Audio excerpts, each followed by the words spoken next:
Assalamu alaikum, and welcome to Story Time with Teacher Andrea. Well, I hope everyone has had a wonderful week. Actually, it's been 2 weeks since I put a new video up. Here in Brunei, we've just finished the month of Shawwal, which is after Ramadan, and there's lots of open houses. And so last weekend, we were out visiting friends and enjoying the wonderful Raya environment here. So unfortunately I wasn't able to put a story up, but I've got a really interesting one to share today, and it's called The Tin Forest. It's written by Helen Ward and illustrated by Wayne Anderson, and at our school we're exploring genres of literature, and this story somewhat falls into fantasy, but it's a story that looks forward into the future and sees how things could possibly go wrong, and we call that a dystopic future or dystopia. So although luckily in this one there is a bit of a happy ending. So let's read it, and by looking at the cover, can you guess what the story is going to be about? And the title is pretty clear actually, isn't it? A forest made of tin rather than plants and leaves and trees.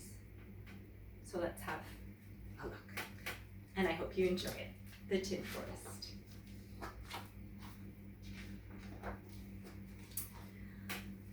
There was once a wide, windswept place, near nowhere and close to forgotten, that was filled with all the things that no one wanted.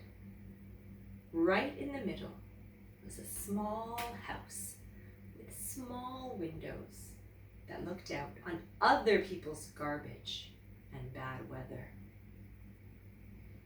Would you like to live there?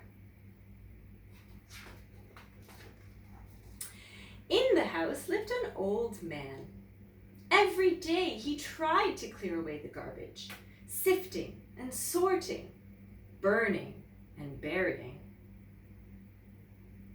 He looks quite pleasant actually, and seems to be very hardworking. And every night the old man dreamed. He dreamed he lived in a forest full of wild animals.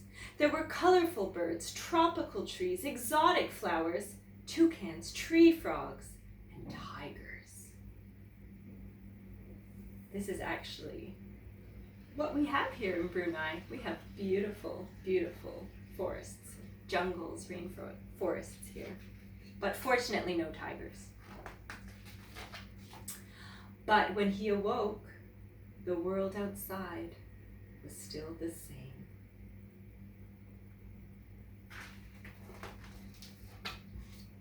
One day, something caught the old man's eye, and an idea planted itself in his mind. What does it look like? Can you guess what his idea is? Let's see if you're correct. The idea grew roots and sprouted, feeding on the garbage. It grew leaves. It grew branches. It grew bigger and bigger, until the old man's hand, under the old man's hand, a forest emerged. A forest made of garbage. A forest made of tin. It was not the forest of his dreams, but it was a forest just the same. Was that what you guessed? That he would use all that garbage and create beautiful things? There's a nice look. Look at the illustration.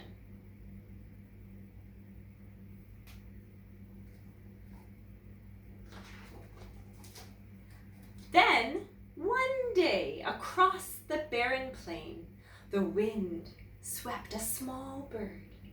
The old man spilled crumbs from his sandwich onto the ground. The bird ate the crumbs and perched to sing in the branches of a tin tree. But the next morning, the visitor was gone. All day the old man walked through the silence, and his heart ached with emptiness. That night, by moonlight, he made a wish. In the morning, the old man woke to the sound of birdsong. The visitor had returned, and his mate had come with him. The birds carried seeds in their beaks. They dropped them to the dry ground. Green shoots broke through the earth. Soon the song of birds mingled with the buzzing of insects and the rustle of leaves. Time passed. Small creatures appeared, creeping among the forest of trees. Wild animals slipped through the green shadows. Now it's all blending together, the forest that he created and the forest that is growing on its own.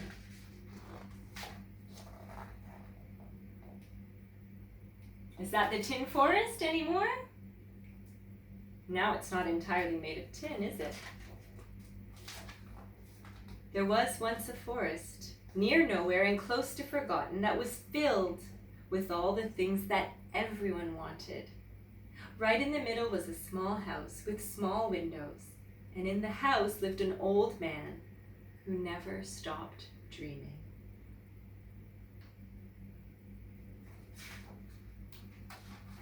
And that's the end.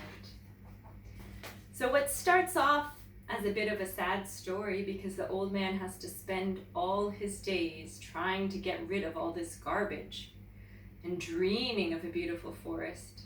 One day he finds a way, with a great idea and all his dreams, he finds a way to make his dreams come true. And I think this message is a wonderful one. It helps remind us that it's important to keep dreaming and to work hard and to keep trying to make things better and trying to improve the world that we live in any way we can. Well, I hope you enjoyed the story. I really liked this one. I actually just discovered it on my shelf recently, and I had it for a few months and I hadn't even read it yet. So I look forward to hearing your comments below, and I hope you keep up your own reading every day. And until next time, Assalamu alaikum. Bye-bye.